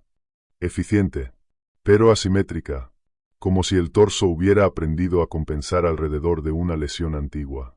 El aliento salía en vapor en ráfagas rítmicas a pesar de la lluvia. Un pulso de vapor cada pocos segundos. Controlado y regular. No el jadeo irregular de un animal en pánico. Accioné la corredera de la escopeta un poco más fuerte de lo necesario, el clic metálico cortando la lluvia y el zumbido del motor. Las orejas se aplastaron al instante, pegadas contra la cabeza, y los ojos se estrecharon. No fue un sobresalto. Fue una respuesta. Registró el sonido, trazó lo que significaba y se ajustó. El miedo puro no es gritar. Es una claridad tan afilada que se vuelve dolor. Las distancias se fijaron exactas en mi cabeza. 20 yardas hasta la línea de árboles. 7 pasos hasta el asiento del conductor. 3 segundos para ir en reversa si los neumáticos agarraban. Una ventana de disparo antes de que se cerrara. Levanté el punto de mira, pero no disparé. Todavía me quedaba suficiente entrenamiento para entender que herir a un desconocido entre la maleza al anochecer era la forma en que la gente desaparecía. Nos quedamos allí. Yo medio detrás de la puerta de la camioneta. Eso medio bajo la lluvia y la sombra. Los dos leyéndonos. Entonces se inclinó hacia adelante con un movimiento que empezó en los hombros y recorrió la columna, bajando más, como si se preparara para saltar. Disparé una bengala desde el lanzador lateral hacia el terreno abierto entre nosotros. La bengala golpeó la grava mojada, resbaló y ardió con un rojo duro. La luz destrozó las sombras durante un segundo y me dio el perfil completo. Patas traseras dobladas altas en el corvejón, digitígradas y cargadas. Torso largo, inclinado, pelaje apelmazado sobre una columna que subía y bajaba con cada respiración. Brazos demasiado largos para un oso. Codos altos. Muñecas flexionándose hacia adentro cuando cambiaba la postura. Hocico bordeado de dientes desiguales, visibles incluso con la boca cerrada. Era lo bastante grande como para que, al girar, el hombro más cercano bloqueara parte de la cerca de travesaños partidos detrás de él. Y era silencioso al moverse. Casi por completo. Incluso entre la maleza empapada. No cargó. Retrocedió como si fluyera 3 pasos hacia las píceas, con los ojos todavía puestos en mí, y luego desapareció de una forma tan limpia que pareció un corte de película. Las ramas se balancearon una vez por donde pasó. Luego la lluvia se tragó la forma. Me quedé apuntando hacia los árboles hasta que los antebrazos me ardieron. 10 segundos. 20. No reapareció. Retrocedí hasta meterme en la camioneta, cerré las puertas con seguro y salí conduciendo con los focos en alta y los limpiaparabrisas inútiles. Revisé los espejos cada 5 segundos durante todo el trayecto hasta la carretera abierta. Despacho preguntó 2 veces si necesitaba asistencia médica. Dije, no. Podía oír la tensión en mi propia voz y odié que sonara como miedo en vez de datos. Así que me forcé a entrar en cadencia de informe. Condiciones meteorológicas. Límites de visibilidad. Distancia estimada. Morfología observada. Sin descarga de balas. Una bengala desplegada. Sin exposición civil. Iván se encontró conmigo en el estacionamiento de la estación, bajo luces de sodio. Para entonces, la lluvia se había reducido a neblina. Vapor denso se levantaba del capó. Me miró la cara una vez y se saltó la charla. ¿Lo viste otra vez? Más cerca esta vez. ¿A qué distancia? 20 yardas. Él exhaló por la nariz, con las manos en el cinturón. ¿Quieres que diga oso? No puedo. ¿Quieres que diga hombre con traje? Tampoco puedo decir eso. Cargué una ronda en la recámara y reaccionó al sonido. Se le tensó la mandíbula. Entonces no se entiende. Más tarde recorrimos juntos el apartadero con 2 unidades más y encontramos huellas en el barro revuelto donde la bengala se había consumido. Impresiones profundas de 4 patas y 2 conjuntos bípedos saliendo hacia el drenaje de cedros. La lluvia había suavizado los bordes, pero la profundidad y la zancada seguían allí. Iván fotografió todo, embolsó un mechón de pelo enganchado en la cerca y lo envió por su cadena como evidencia de animal desconocido. Y ese fue el resultado que más necesitaba en ese momento. Alguien más vio lo suficiente como para tratarlo como real. Pasaron 3 noches sin avistamiento directo, y esa calma hizo más daño que el encuentro. Empecé a sobresaltarme con cosas ordinarias. El hielo cayendo en la bandeja del congelador. Una ráfaga de viento contra la mosquitera del porche. Una rama golpeando el canalón con ritmo. Para el viernes, tenía ese humor oscuro que usan los hombres cuando se están deshilachando y tratan de no mostrarlo. Yo solía decirles a los novatos que el pánico hacía que la gente saliera herida, no los animales. Ahora estaba de pie en mi cocina a las 2 de la mañana, con una escopeta, sermoneando a mi propio refrigerador porque había hecho un ruido que no pude ubicar. Entonces las señales se volvieron personales. La primera fue mi guante de trabajo. Guardaba un par de guantes de cuero en un gancho junto a la puerta de la entrada de servicio. Una mañana, el guante izquierdo había desaparecido. Pensé que lo había dejado caer en la estación. Agarré uno de repuesto y salí. En el marcador de milla 9 del camino del Barranco Hondo, encontré aquel guante perdido colocado plano sobre el poste de la puerta, con la palma hacia arriba, resbaladizo por la lluvia y limpio, salvo por 4 perforaciones estrechas atravesando el puño. Sin barro, sin arrastre, sin marcas de mordida de mapache o zorro. Colocado, no caído. Lo embolsé, marqué la ubicación y lo registré como posible evidencia de manipulación. Iván salió durante su descanso para comer, miró el poste y dijo: «Eso es un mensaje». No bromeó al decirlo. La segunda señal golpeó en casa. Yo guardaba en el cobertizo una caja plástica con mapas viejos, baterías de repuesto y una pequeña brújula de latón que mi padre había llevado de caza. Nada sentimental más allá de esa brújula, pero me importaba. El sábado por la tarde encontré el pestillo del cobertizo intacto y el candado todavía pasado por la argolla, pero la caja había sido sacada de debajo del banco de trabajo y abierta. Las baterías estaban esparcidas. Los mapas estaban desplegados y extendidos por el suelo en una forma aproximada de abanico. La brújula había desaparecido. No había huellas de botas entrando ni saliendo, porque el suelo del cobertizo era de grava compactada y tablas viejas. La pared trasera, sin embargo, tenía 4 surcos verticales en el contrachapado interior, a la altura del hombro, cada uno recto y lo bastante profundo como para exponer madera pálida bajo la pintura. Me quedé allí con la luz temblándome en la mano y comprendí que quien fuera, o lo que fuera, que había estado dentro no había necesitado la puerta. Me dije intrusión humana durante exactamente 30 segundos. Luego me fijé en el candado. Si alguien se había tomado el tiempo de forzarlo o cortarlo, después lo había vuelto a asegurar perfectamente y no había dejado marcas de herramientas. Si alguien quería meterse conmigo, ¿por qué llevarse una brújula vieja y dejar intacto el dinero del cajón de herramientas? El patrón no era robo. Era contacto. Llamé a Sergio y solicité permiso temporal inmediato para no hacer patrullas en solitario, además del cierre completo del Tajo Negro después del anochecer. Aprobó patrulla en pareja para el fin de semana y dijo que los cierres necesitaban autorización del condado el lunes. Proceso otra vez. Siempre proceso. Pero su voz había cambiado. Ya no sonaba como si creyera que yo estaba exagerando. El domingo, justo antes de mi llamada con Elena, encontré la brújula. Estaba sobre la baranda del porche delantero, a la altura de los ojos. La aguja quieta, la cara de latón rayada por 3 líneas superficiales que corrían paralelas sobre el cristal. A su lado, sobre la baranda, había un mechón de pelaje oscuro y mojado, y una sola huella impresa en agua de lluvia sobre la tabla de madera. Demasiado larga para cualquier perro, demasiado estrecha para un oso. Las puntas de los dedos apuntaban ligeramente hacia adentro, como si hubiera estado allí de pie inclinado hacia la ventana. Metí la brújula dentro con guantes de nitrilo y la encerré en una bolsa de muestra. Y luego me quedé en la cocina mirando el patio hasta que mi respiración se calmó lo suficiente como para llamar a mi hermana. Contestó al segundo timbrazo. «¿Suenas cansado?» «Semana larga», dije. «¿Estás durmiendo algo?» «Algo». Ella guardó silencio un instante. Darío, no me des la versión de guardabosques. Dame la versión real. Miré la brújula embolsada sobre la mesa y sentí el peso de decidir si arrastrarla a esto. Algo me está rastreando. No solo en el corredor.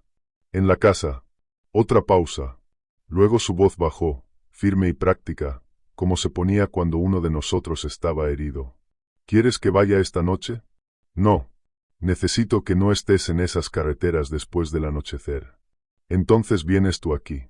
Todavía no. Tengo que terminar papeleo y hacer el traspaso. Prométeme que no vas a estar solo esta noche. Me reuniré con Iván después del turno.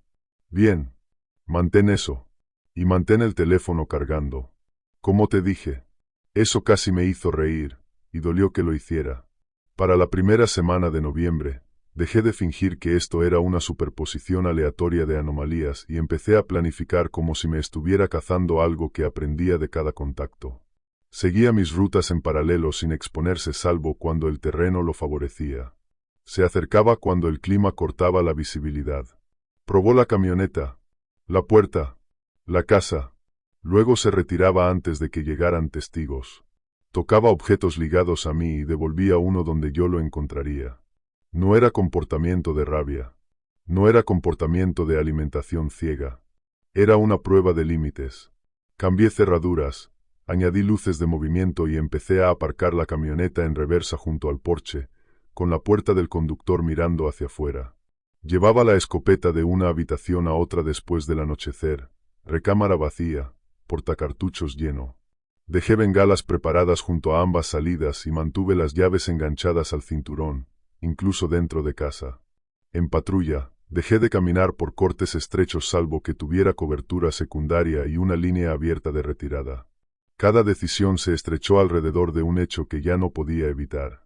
Conocía mi horario, mi olor, mis rutas, y había decidido que valía la pena seguirme.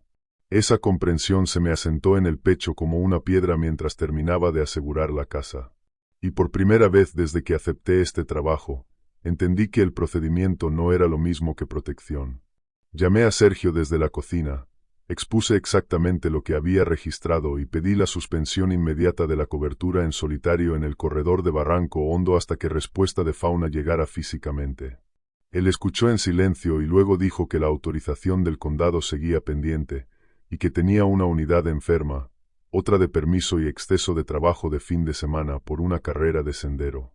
Y me dijo que permaneciera cerca de caminos abiertos, mantuviera los controles con despacho ajustados y evitara el tajo negro después del anochecer salvo que el servicio activo exigiera entrar. Era lo mejor que podía ofrecer. Y no se acercaba ni de lejos a ser suficiente. Llamé otra vez al contacto estatal de Fauna y recibí buzón de voz. Envié un segundo paquete con fotos actualizadas, el número de referencia de evidencia de Iván y el archivo de audio de la interferencia de radio unido a las marcas de tiempo. Sin respuesta, llamé al despacho regional y pregunté si tenían algún aviso activo de depredador que yo hubiera pasado por alto. Me leyeron avisos de osos negros molestos de 2 condados más allá. Un reporte de ganado suelto. Nada en mi sector que explicara lo que estaba ocurriendo. Oficialmente, el bosque era ordinario. Iván escribió que podía reunirse conmigo a las 9 para una pasada conjunta cerca de la puerta de servicio de Barranco Hondo. 30 minutos después llamó y dijo que un vuelco en Comarcal 16 lo tenía ocupado toda la noche. Sonaba enfadado por el momento, no conmigo. Quédate en rutas pavimentadas, dijo. Si tienes que revisar algo remoto, me llamas primero y salgo cuando pueda liberarme. Tengo un seguimiento de daños por tormenta cerca del viejo camino de la torre, dije. Entrada y salida rápida. Su pausa me dijo que odiaba esa respuesta. Darío, no vayas allí solo. No voy a hacer un barrido. Solo verificar si la barricada aguantó el último evento de viento. Otra pausa. Llamas al llegar. Llamas al salir. Si no recibo ambas, voy a buscarte de todos modos. Llamaré. Para avanzada la noche, el cielo había caído bajo y pesado. Todavía no llovía, pero era esa clase de presión que aplasta el sonido y convierte cada haz de faro en un túnel. Cargué la camioneta como si planeara quedarme fuera toda la noche, aunque seguía diciéndome que era una revisión de 30 minutos. Escopeta en el soporte con balas. Arma corta en la cadera. 4 bengalas en el bolsillo de la puerta. 2 bengalas de mano en el chaleco. Botiquín de primeros auxilios en el asiento del pasajero. Correa de remolque. Cizalla. Baterías de repuesto. Mapas de papel y un termo de café para el que no tenía apetito. Observé mis propias manos empacar cada objeto y comprendí que ya no me estaba preparando para manejo de fauna. Me estaba preparando para contacto. El camino hacia la torre de incendios abandonada se desviaba de la línea principal de servicio y subía entre abedules y cedros mezclados sobre viejas roderas de tala que nunca drenaban bien. A mitad de subida, mi radio siseó una vez. Se aclaró. Volvió a sisear. Luego cayó en una estática tan espesa que borroneó a despacho en fragmentos. Cambié de unidad. Mismo resultado.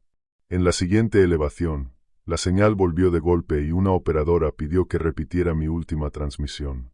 Di posición y estado, solicité un temporizador de bienestar de 10 minutos y seguí conduciendo.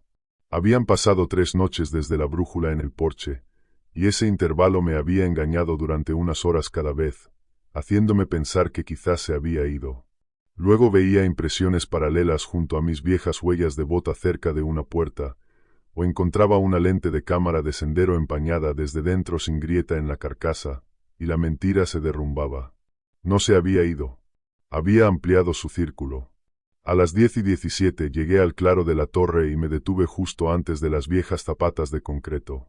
La estructura se alzaba negra contra la capa de nubes, la escalera de acero y la plataforma delineadas por una luz de luna fina. La mitad de los soportes inferiores estaban envueltos en maleza muerta por años de abandono. Mis neumáticos crujieron sobre la grava húmeda y luego el claro quedó quieto de una forma que se sentía preparada, como algo esperando la señal correcta. Transmití a despacho para confirmar llegada. La estática respondió. Conduje 10 yardas hacia adelante, hasta terreno abierto, y transmití de nuevo. Estática. Luego una palabra cortada que pudo haber sido mi nombre. Después nada. Apagué el motor y escuché. El viento tocaba los travesaños de la torre con una nota grave, como un zumbido. Ningún otro movimiento. Ningún insecto. Ningún roce de mamífero pequeño alrededor de los montones de maleza. Bajé, escaneé un círculo completo con el reflector y solo vi escalera, concreto, matorral y línea de árboles. El primer impacto llegó desde atrás con fuerza suficiente para lanzarme contra la puerta del conductor. El metal retumbó. El vidrio vibró.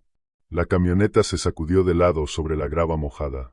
Giré, subiendo la escopeta, y alcancé a ver una masa oscura despegándose del panel trasero en un salto silencioso. No una vista clara, solo volumen y movimiento, y el golpe de mi propio corazón en los oídos. Me lancé dentro de la cabina, giré el encendido y el motor dio una vuelta, tosió y murió. Las luces de advertencia ardieron en el tablero. El impacto trasero había trabado algo con fuerza suficiente para matar el funcionamiento. El segundo golpe impactó la puerta trasera y empujó la camioneta 6 pulgadas hacia adelante.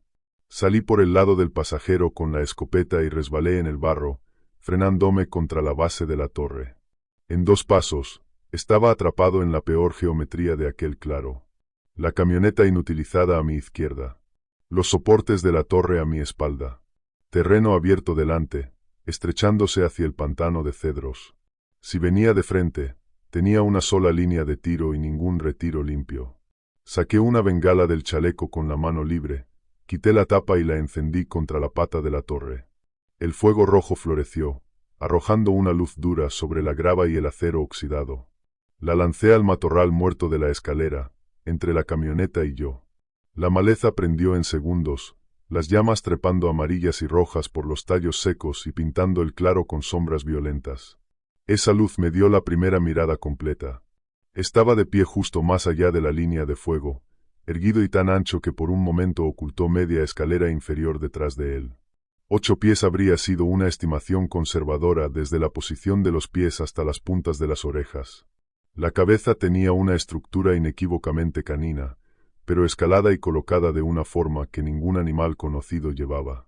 Hocico alargado, mandíbula pesada, y un cuello demasiado vertical que se elevaba desde un pecho construido como un caballo de tiro cruzado con un lobo. Los ojos reflejaban ámbar con una profundidad verde que parecía enfocada, no una dispersión salvaje. Me siguieron. Luego siguieron la bengala. Luego la camioneta. Luego volvieron a mí, en una secuencia deliberada. Su pelaje era negro carbón, moteado con pelos de guarda plateados a lo largo de los hombros y la columna, mojado por la neblina anterior, apelmazado en crestas que revelaban el músculo debajo cuando cambiaba el peso. Los hombros eran enormes, más anchos que la línea del capó de la camioneta donde estaba de pie. Las extremidades delanteras colgaban largas, con articulaciones definidas y extremos parecidos a manos, cada dedo rematado por garras pálidas y curvas que atrapaban la luz de la bengala en destellos rápidos. Las patas traseras eran digitígradas y se doblaban altas en el corvejón, hechas para saltar y acelerar. Cuando daba un paso, cada zancada cubría terreno en embestidas bruscas que deberían haber producido un impacto pesado sobre la grava. Y aún así, casi no oí nada aparte de un crujido amortiguado. La cicatriz que había visto bajo la lluvia era más clara ahora. Sí, una escalera de tejido viejo cruzaba la caja torácica izquierda, donde el pelaje nunca había vuelto a crecer del todo. Respiraba en ráfagas controladas, con vapor saliendo del hocico a pesar del calor del fuego. Los labios se levantaron apenas lo suficiente para mostrar dientes depredadores desiguales, algunos más largos que otros, gastados en ángulos distintos, como una cosa que había sobrevivido usándolos a menudo. Las orejas se aplastaban hacia atrás cuando yo cambiaba la postura. Se adelantaban cuando bajaba el cañón. Estaba leyendo la intención en tiempo real. Entonces lo supe con una certeza que no necesitaba creencia. Esto no era una identificación errónea. No era estrés. No era un truco óptico. Era un animal para el que no tenía categoría. De pie a plena luz del fuego, a 20 yardas de mí, decidiendo si cerrar la distancia. Amagó a la derecha, probó el borde de las llamas, luego se lanzó a la izquierda hacia un hueco cerca de la zapata de la torre. Lo seguí con el punto de mira y contuve el disparo mientras rodeaba detrás de la línea de fuego. Probando. Sondeando. El mismo comportamiento de límites, ahora a escala completa. Retrocedí hacia las escaleras de acero, con las costillas rozando el soporte oxidado, y forcé mi respiración a un ritmo contado para no adelantarme a mi propia imagen de tiro. 1 en la recámara. 4 en el tubo. El arma corta como último recurso. Bengalas restantes, 2. Distancia, 14 yardas y cerrando. Vino con fuerza. La carga empezó desde la quietud y se convirtió en velocidad tan rápido que mis ojos se retrasaron medio latido. Cruzó el hueco de fuego donde la maleza se había adelgazado. Hombros bajos. Cabeza hacia adelante. 4 extremidades alcanzando. Centré el punto de mira en el hombro izquierdo y disparé. El impacto lo golpeó de lado en plena zancada. No lo derribó, pero rompió su impulso lo suficiente para torcer su línea. Chocó contra el primer escalón de acero en ángulo, las garras chirriando contra el óxido. Giró hacia mí con un golpe que me desgarró la manga de la chaqueta y me abrió el antebrazo en una línea caliente y blanca de dolor. Caí hacia atrás contra la baranda de la escalera, accioné la corredera y disparé una segunda bala contra la parte superior del muslo izquierdo mientras intentaba impulsarse hacia arriba otra vez. Ese disparo entró pesado. La pata trasera se dobló durante un paso y el cuerpo se retorció sobre las escaleras.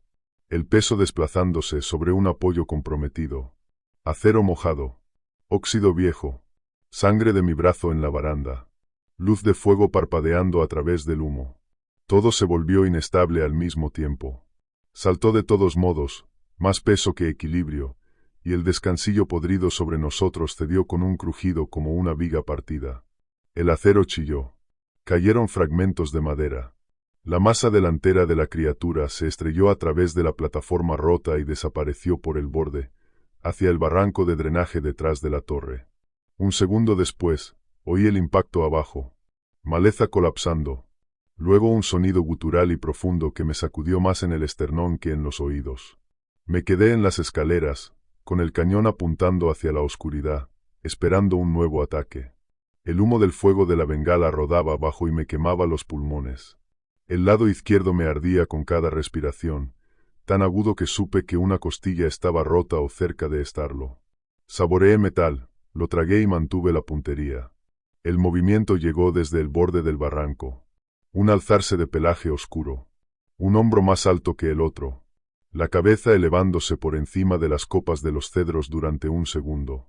Se quedó allí, balanceándose, con los ojos atrapando la luz del fuego una última vez. Luego giró, cojeó hacia el pantano de cedros sobre tres extremidades fuertes y una arrastrada, y desapareció en lo negro, donde la luz no podía seguirlo. Las ramas se movieron en una línea escalonada durante quizá 30 yardas. Luego nada. Mantuve la posición otro minuto completo, contando cada respiración y escaneando por si volvía. Ninguna carga, ningún brillo de ojos, ningún sonido más allá del crepitar del fuego en la maleza y el tic del metal de mi camioneta.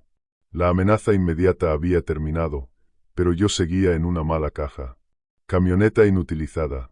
Llamas avanzando hacia restos secos de la escalera. Radio muerta en el claro. Antebrazo izquierdo sangrando a través de una manga rota. Y el mareo empezando en los bordes por el dolor y el humo. Me moví porque detenerme habría sido peor. Aparté a patadas la maleza ardiendo de la línea de los neumáticos, pisoteé lo que pude con las botas, agarré el extintor de la caja de la camioneta y lo vacié sobre la base del fuego hasta que las llamas cayeron en grupos humeantes. El panel trasero de la camioneta estaba hundido alrededor del conjunto de la luz trasera, el parachoques doblado hacia el paso de rueda.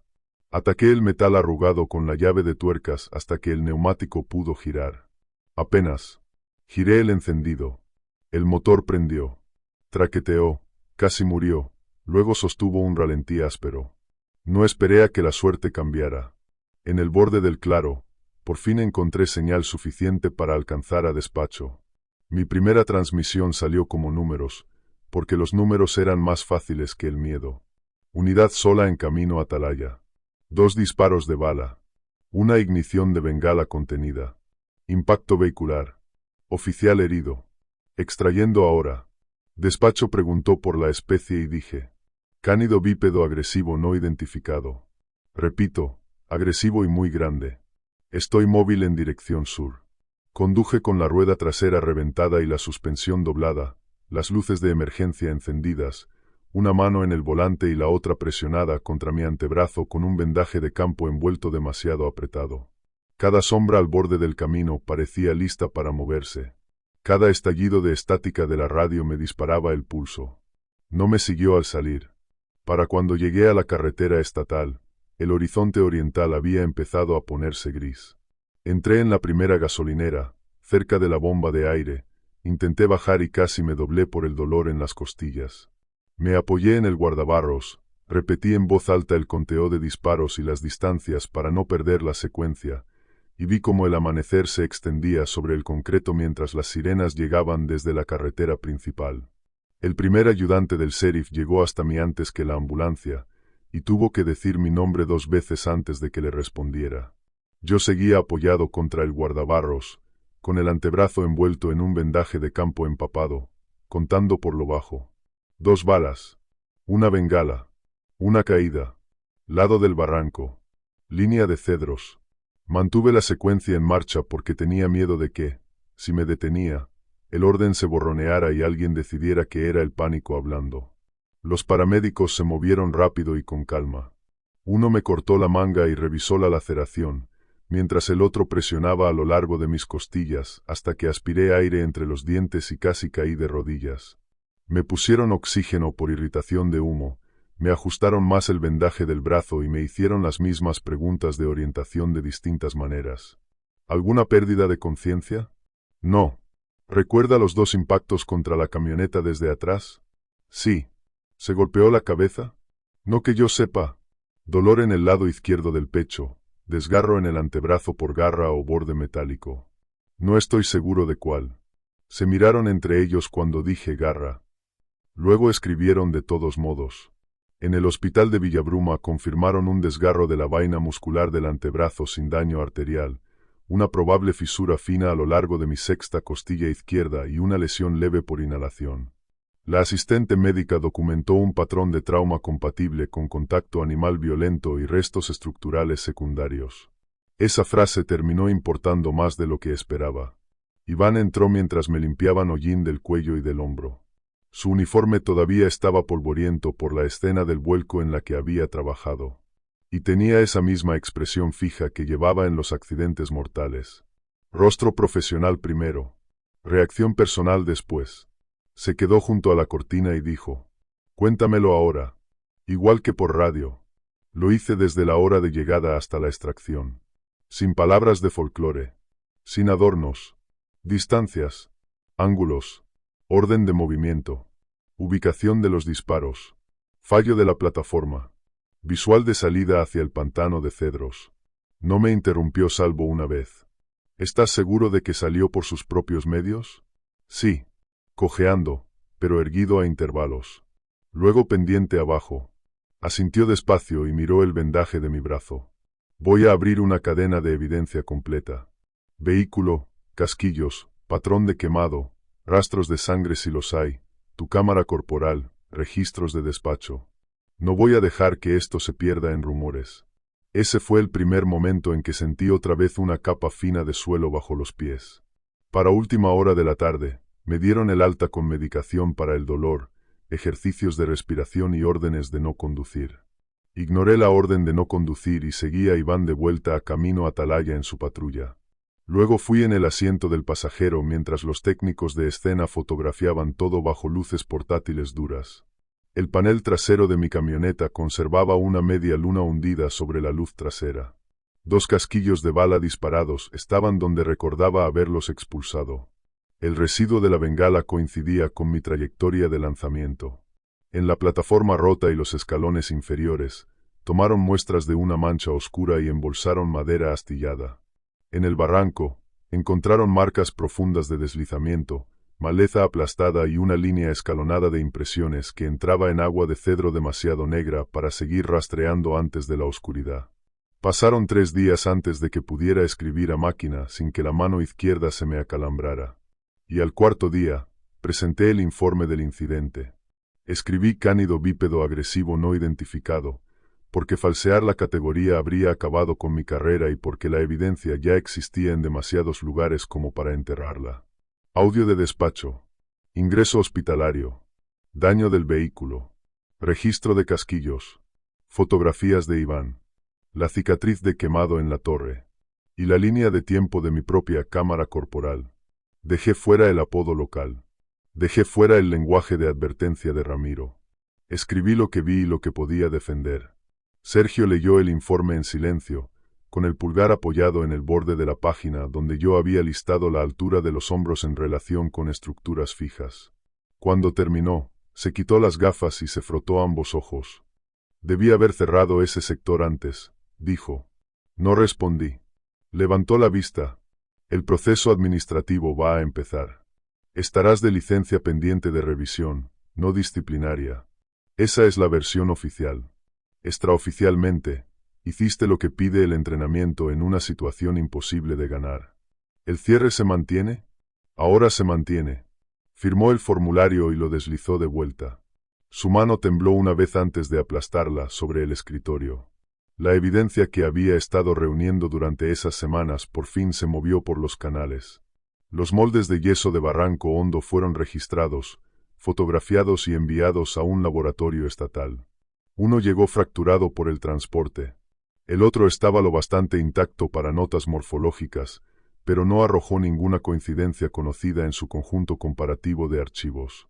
Las muestras de suelo regresaron como sustrato orgánico muy mezclado, sin interpretación decisiva más allá de alta compresión compatible con una carga sustancial. El pelo oscuro y áspero de la corteza de abedul y el enganche de la cerca fue analizado 2 veces. Queratina mamífera. Raíz degradada.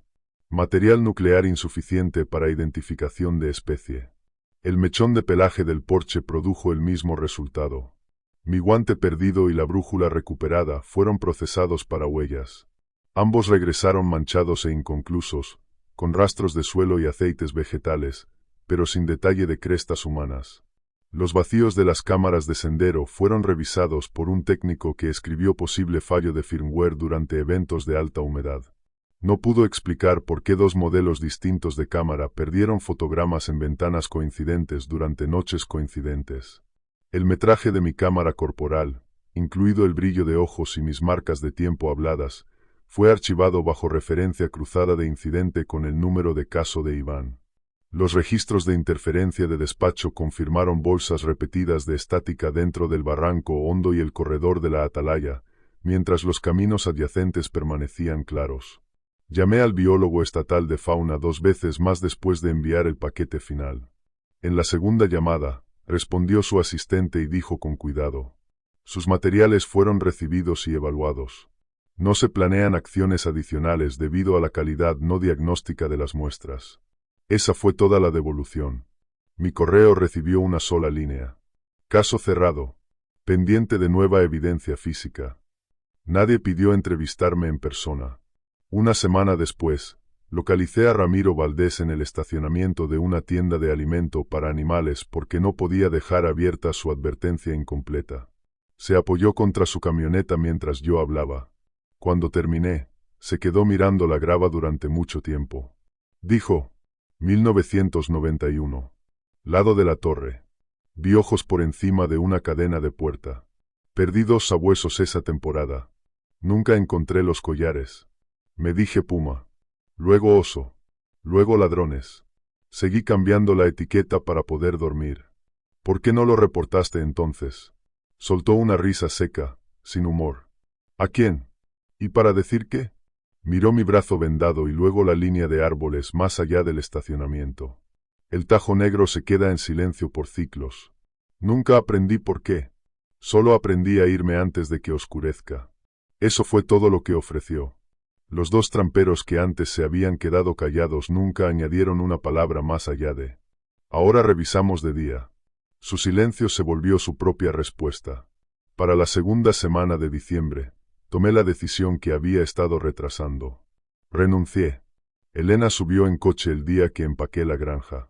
Entró cargando cajas y se detuvo cuando vio el rastro de cicatriz en mi antebrazo y el moretón extendido por mis costillas, que todavía no había desaparecido del todo. No preguntó si estaba seguro. Preguntó por dónde empezar. Empacamos en orden práctico. Archivos de trabajo y mapas en una pila. Equipo personal en otra. Copias de evidencia en una caja con cerradura que mantuve conmigo. Vendí la mayor parte de mi equipo de caza en menos de un mes. Puestos, arcos, señuelos, kits de olor, persianas de sendero, y 2 armas largas. Conservé un arma corta y una escopeta bajo llave para defensa del hogar, ambas legales, ambas mantenidas. Me mudé al sur, a un municipio más transitado donde la línea de árboles no empezaba en mi porche trasero y donde la noche significaba ruido de tráfico en lugar de oscuridad abierta. En la entrevista para el trabajo en la Marina, el gerente miró mi currículum y dijo: estás sobrecalificado para mantenimiento de muelles. Quiero horario diurno, dije. Asintió como si entendiera más de lo que preguntaba y me contrató en el acto. Alquilé un dúplex cerca de los límites del pueblo, con vecinos cercanos, farolas y una ferretería a 2 manzanas. El primer fin de semana, instalé luces de movimiento en cada esquina, reforcé los marcos de las puertas con tornillos más largos y placas de cierre de acero, añadí pasadores a las ventanas y monté 2 baterías de respaldo para las luces del pasillo. Dejé por completo los viajes en solitario por zonas salvajes. Si tenía que cruzar caminos arbolados después del anochecer, lo hacía con compañía y una radio cargada. No todos se quedaron de mi lado. 2 antiguos compañeros de la oficina de guardabosques le dijeron a la gente que me había quemado y había construido una historia alrededor del estrés. Uno dejó de devolverme las llamadas. El otro me dijo a la cara: tomaste una mala noche y la convertiste en una leyenda. Lo dejé pasar, porque discutir allí era desperdicio. Elena me creyó desde el primer día, cuando vio las heridas y me oyó contar la línea de tiempo de la misma manera, palabra por palabra, cada vez. Iván siguió en contacto, sobre todo mensajes cortos en feriados, algún café ocasional cuando los horarios coincidían. Un año después, llamó y pidió que nos encontráramos en un restaurante de carretera. Se sentó, deslizó una carpeta por la mesa y dijo: te debo esto. Dentro había fotos de un condado vecino. Ganado muerto con separación de heridas no típica. Líneas de cerca golpeadas a gran altura. Huellas en barro que cambiaban de presión cuadrúpeda a separación bípeda en una distancia corta. No eran idénticas a las mías, pero sí lo bastante parecidas como para que se me enfriaran las manos. Iván parecía cansado. Comparé esto con tu conjunto de huellas. No tengo una etiqueta científica limpia, pero me equivoqué al bromear cuando me lo trajiste por primera vez. Lo siento. Le dije que aceptaba la disculpa. Después comimos en silencio, los dos mirando el café. No lo terminamos. Ahora tengo 40 años. Vivo en ese mismo dúplex. Todavía trabajo en mantenimiento en la marina y mantengo mi vida deliberadamente estructurada. Me levanto a las 5:30. Reviso las luces exteriores. Conduzco la misma ruta al trabajo. Vuelvo a casa antes de que oscurezca cuando puedo lograrlo. Terapia 2 veces al mes con una especialista en trauma que me ayudó a separar la hipervigilancia de la cautela útil. Duermo en bloques más cortos que antes. Normalmente 3 o 4 horas seguidas, luego otras 2 después de despertar. Una máquina de ruido blanco funciona toda la noche, porque el silencio repentino todavía me golpea como una alarma. Funciono. Pago las cuentas a tiempo. Cocino. Trabajo. Visito a Elena y a su familia. Me río de cosas ordinarias otra vez. La fuerza del antebrazo volvió después de la rehabilitación, aunque me duele con el clima húmedo. Todavía escaneo las líneas de árboles automáticamente. Todavía marco las salidas en cualquier estacionamiento. Todavía mantengo distancia de los bosques profundos después del anochecer. Ahora son hábitos, no emergencias. La caja de herramientas en mi armario de servicio contiene una foto impresa de Barranco Hondo. La imagen más clara de la huella, con escala de regla al lado. La guardo allí por una sola razón. Cuando la memoria empieza a discutir consigo misma, abro la caja, miro esa huella y recuerdo que la secuencia se mantuvo intacta. No imaginé las bolsas de estática. No imaginé los ojos a 7 pies. No imaginé los impactos contra la camioneta, el fuego de la torre ni la forma entrando en plena luz. Puedes llamarlo depredador no identificado si eso encaja mejor. Yo lo hago en lenguaje formal, porque sigue siendo la categoría más honesta disponible. Pero ya no gasto energía vigilando lo que otras personas creen posible en lugares remotos. Y aprendí que mi viejo marco era útil, no completo. Sobreviví porque el entrenamiento importó, el terreno importó y la suerte aguantó durante una ventana estrecha. La amenaza inmediata terminó aquella noche en la torre cuando rompió la línea y no volvió. Mi parte está terminada. Salí. Dije la verdad en los registros. Y construí una vida que me mantiene a salvo. El misterio puede quedarse en el pantano de cedros. Ya no necesito perseguirlo.